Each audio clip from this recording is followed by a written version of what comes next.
दोस्तों, आज जानते हैं रावण कौन था और उसका जन्म कैसे हुआ था।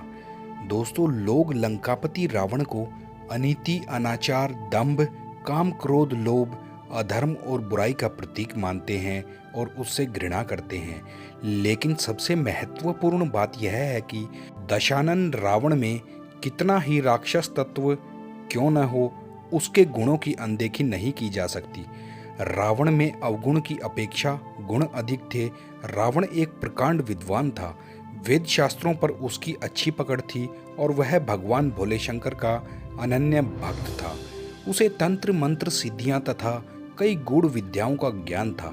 ज्योतिष विद्या में भी उसे महारत हासिल हुई थी।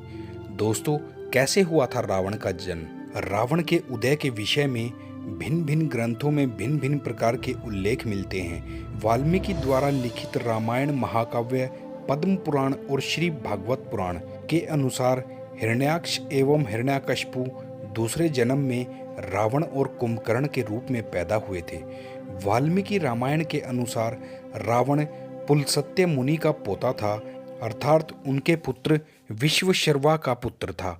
विश्वशर्वा की वरवर्णी और कैकसी नामक दो पत्नियां थीं। वरवर्णी ने कुबेर को जन्म दिया था और कैकसी ने अशुभ समय में गर्भ धारण किया था। इसी कारण से उसके गर्भ से रावण तथा कुंभकर्ण जैसे क्रूर स्वभाव वाले राक्षस, भयंकर राक्षस उत्पन्न हुए थे। तुलसीदास जी के रामचरितमानस में रावण का जन्म शाप के कारण हुआ है। वे नारद एवं प्रताप भानु की कथाओं को रावण के जन्म का कारण मानते हैं।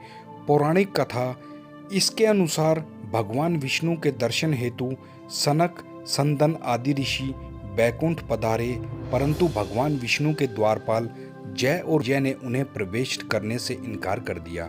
ऋषिगण अप्रसन्न हो गए और उन्होंने क्रोध में आकर जय विजय को श्राप दे दिया कि तुम राक्षस हो जाओ। जय विजय ने प्रार्थना की कि वह इस अपराध के लिए क्षमा मांगते हैं और भगवान विष्णु ने भी ऋषियों से क्षमा करने को कहा। तब ऋषियों ने अपने शाप की तीव्रता कम की और कहा कि 3 जन्मों तक तो तुम राक्षस योनि में रहना ही पड़ेगा, उसके बाद पुनः इस पद पर प्रतिष्ठित हो सकोगे। इसके साथ एक और शर्त थी कि भगवान विष्णु या उनके किसी अवतारी स्वरूप के हाथों तुम्हारा मरना अनिवार्य होगा। यह शाप राक्षस राज लंकापति दशानन रावण के जन्म की आदि गाथा है। भगवान विष्णु के ये द्वारपाल पहले जन्म में हिरण्याक्ष और हिरण्यकशिपु राक्षसों के रूप में जन्मे थे। हिरण्याक्ष राक्षस बहुत शक्तिशाली था और उसने पृथ्वी को उठाकर पाताल लोक में पहुंचा दिया था। पृथ्वी की पवित्रता बहाल करने के लिए भगवान विष्णु को वराह अवतार धारण करना पड़ा था। फिर विष्णु ने हिरण्याक्ष का वध कर पृथ्वी को मुक्त कराया था। हिरण्यकशिपु भी ताकतवर राक्षस था और उसने वरदान पाकर अत्याचार करना प्रारंभ कर दिया था। भगवान विष्णु द्वारा अपने भाई हिरण्याक्ष का वध करने की वजह से हिरण्यकशिपु विष्णु विरोधी हो गया था और अपने विष्णु भक्त पुत्र प्रहलाद को मरवाने के लिए उसने कोई कोरी कसर नहीं छोड़ी थी।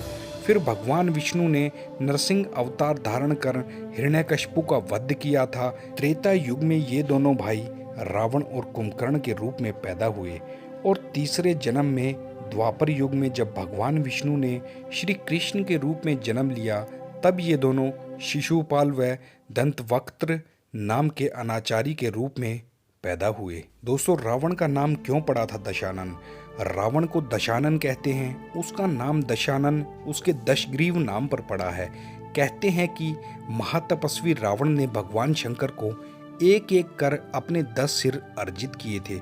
उस कठोर तपस्या के बल पर ही उसे 10 सिर प्राप्त हुए थे, जिन्हें लंका युद्ध में भगवान राम ने अपने बाणों से एक एक कर काट दिया था। यदि रावण ने कठोर तपस्या से अर्जित अपने उन 10 सिरों की बुद्धि का सार्थक और सही इस्तेमाल किया होता तो शायद रावण इतिहास में अपनी प्रकांड विद्वता के लिए अमर हो जाता और लोग उससे घृणा नहीं बल्कि उसकी पूजा करते। तो दोस्तों, ये था रावण के जन्म का राज और रावण की कहानी।